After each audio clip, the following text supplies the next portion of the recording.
Niapishwe na nani? Sasa mimi Mombasa nilikuwa katika makao ya deputy president. Sasa makao ya deputy president utaapishwa na nani? Unless nijiapishe kama ile Raila alifanya. Hiyo ni mambo ya ujinga na upusi na ni mambo ambaye haina miguu na hiyo ni kukosea Wakenya heshima.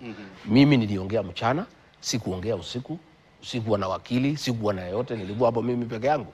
Na nitoa maoni yangu na nikamaliza. Na mimi unajua ni mtu ya kusema ukweli. Unajua ndugu yangu, mimi niko na miaka 59. Na nataka Wakenya wanizoe. Na kila kiongozi anizoe. Mimi ni mtu ya ukweli. Na hakuna siku nitakosa kusema ukweli.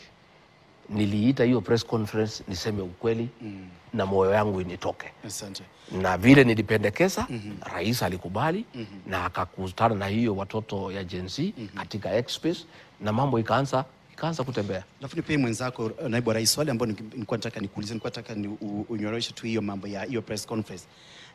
Katika allegation ambayo ya impeachment, kuna wanasema kwamba katika muda wa miaka 2 umetajirika bilioni 5. Umekuwa na faida ya bilioni 5 katika utajiri wako.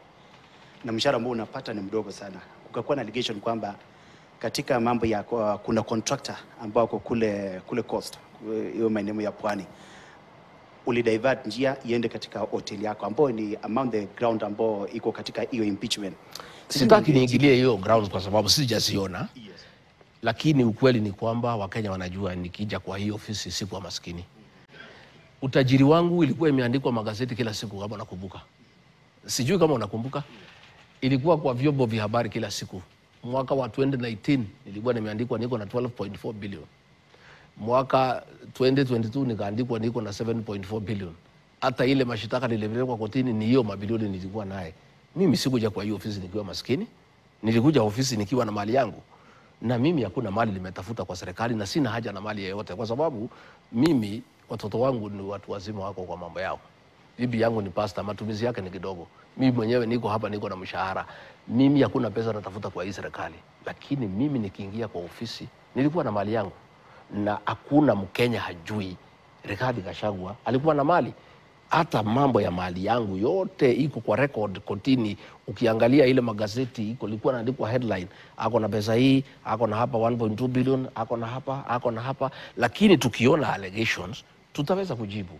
Lakini mimi sihusiki kwa mambo ya ufisadi. Mimi nilikuwa kwa biashara. Na biashara zangu zote nilipopata hii kazi nikawachia watoto yangu wanaendelea. Na wataendelea. Na si kusema ati kwa sababu mimi ni naibu wa rais ni makosa watoto yangu kufanya biashara. Ama wakitaka kununua hoteli wakose kununua.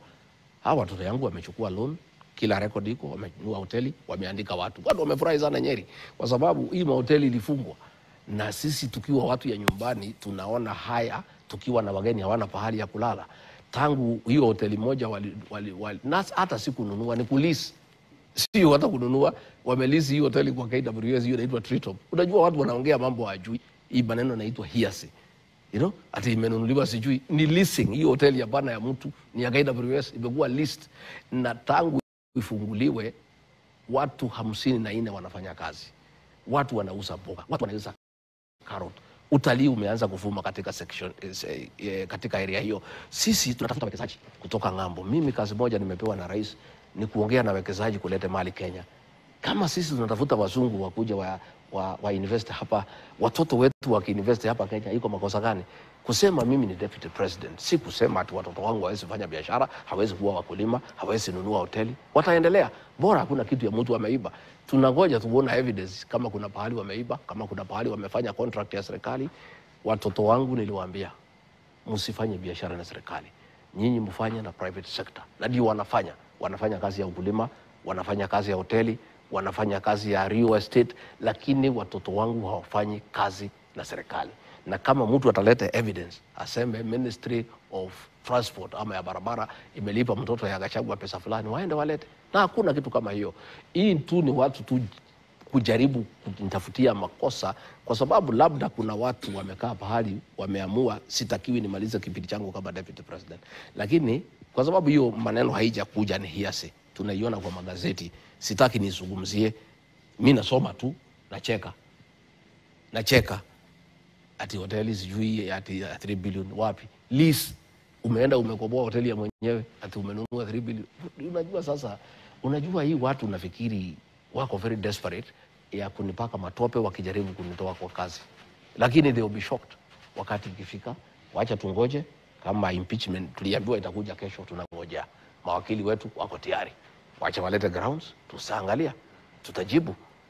Lakini unajua wengine wanajaribu, nimeona wengine wananisindikisha, sasa wabunge 300 wamesaini, sasa wewe you are die cast, si ujiuzuru uende nyumbani. Sasa mimi nijiuzuru, hii kazi mimi sikujipea. Wewe kazi hujajipea, unaweza toka. Na mimi hakuna makosa nimefanya, mimi niko sawa. Kama kuna mtu anafikiria ataniuzia uoga ati nijiuzuru, asahau. Kama ni kunifukuzwa, wacha nifukuzwe. Na watu wa kwetu wanangoja wabunge wale wanifukuze. Wanangoja sana. Hiyo ndio wanangojea. Hata hii ya mlima kwetu wakinifukuza, hiyo ni sawa, watu wetu watadili naye. Ile tu wanangojea ni wabunge wa Rift Valley. Naibu wa Rais, ni kurudishe nyuma kidogo uhusiano wako na president. Wakati mlichukua usukani, kuna ile executive order president aliweka akielezea kazi yako kama naibu wa rais. Kabisa. Haijawahi fanyika kwa muda mrefu. Ndio. Kuna uwezekano kwamba labda kuna mahali hujafanya kwa kazi yako kama naibu wa rais, ndiposa imeleta tofauti kati yako na president. Rais ni open, hajaniita hata siku moja kunieleza kuna pahali ambaye kazi imeharibika. Kazi ile nimepewa, mimi nakuwa chairman wa kamati ya baraza la mawaziri. Tangu tuchukue ushukani, nimesimamia mikutano 33 na tumefanya agenda 335 na tumepeleka yote kwa rais, na rais kila wakati anashukuru kamati yangu ya cabinet kwa kazi ambayo tunafanya. Mambo ya kusimamia ugatuzi, nimeleta uhusiano wa kipekee